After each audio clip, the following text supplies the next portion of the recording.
बिहार राज्य को कहा गया विशेष राज्य का दर्जा मिलेगा, स्पेशल पैकेज मिलेगा। बिहार में जो बड़ी समस्या है बेरोजगारी और पलायन, उससे छुटकारा दिलाने के लिए ये लोग फैक्ट्री लगाना चाहते थे, लेकिन 10 साल बीत गए, प्रधानमंत्री जी चाहते ही रह गए। एक व्यक्ति के खाते में 15-15 लाख रुपए आएगा।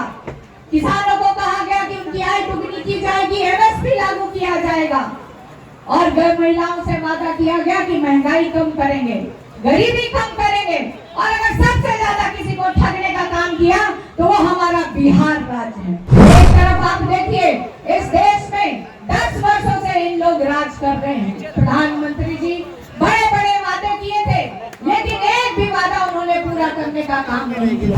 जो गरीब परिवार की हमारी बहनें हैं, रक्षाबंधन पे उनको 1 लाख रुपए की सहायता राशि भी हमारी सरकार देगी। जो वृद्धा पेंशन 400 रुपए है, उसको बढ़ा के हम लोग 1000 रुपए करने वाले हैं। और मोदी जी जो 56 इंच का सीना चौड़ा करके 1200 रुपए के सिलेंडर गरीब परिवारों को देते हैं, हमारी सरकार उसको 500 रुपए करने जा रही है। आप सब जानते हैं 6 चरण का चुनाव बीत गया है, लेकिन 2024 का चुनाव कोई आम चुनाव नहीं है। ये चुनाव देश बचाने का चुनाव है, ये चुनाव संविधान बचाने का चुनाव है, ये चुनाव आपका और हमारा जो वोट का अधिकार है उसको बचाने का चुनाव है।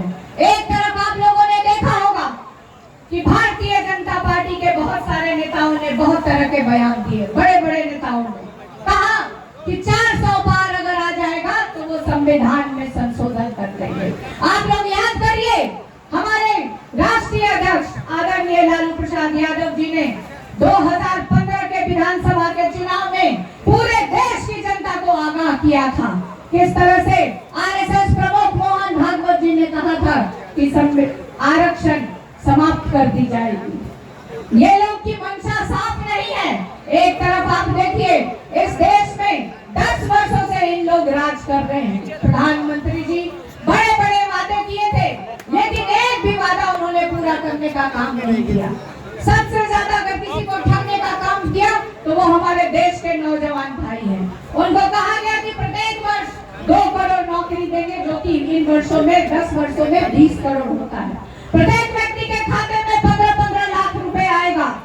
किसानों को कहा गया कि उनकी आय दुगनी की जाएगी, एमएसपी लागू किया जाएगा, और महिलाओं से वादा किया गया कि महंगाई कम करेंगे, गरीबी कम करेंगे, और अगर सबसे ज्यादा किसी को ठगने का काम किया तो वो हमारा बिहार राज्य है।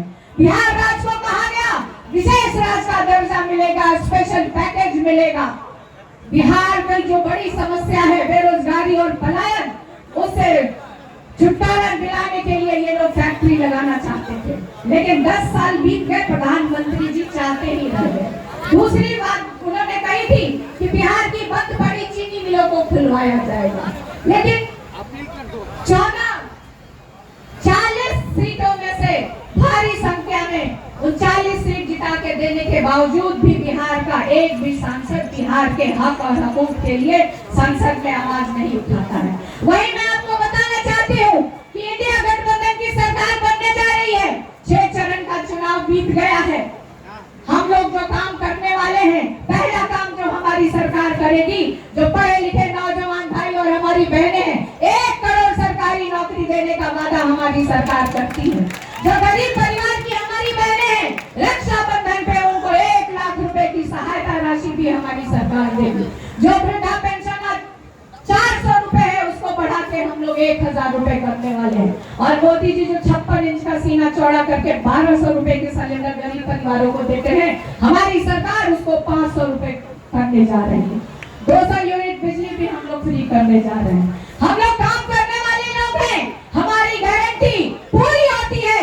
आप लोग याद करिए, तेजस्वी ने जो वादा किया था 2020 के विधानसभा के चुनाव में कि अगर आप लोग मौका देते हैं तो वो पहले कलम से 10 लाख सरकारी नौकरी देने का काम करेंगे, लेकिन हमारी सरकार नहीं बनी, बेईमानी की गई। किसी को 2 वोट से, किसी को 20 वोट से, किसी को 100, किसी 300 से हराया गया।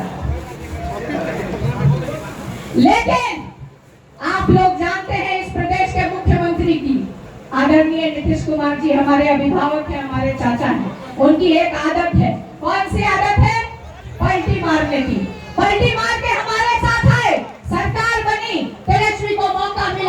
और इस देश के इतिहास में जो काम नहीं हुआ, 17 महीनों में 5 लाख सरकारी नौकरी देने का काम तेजस्वी ने किया है।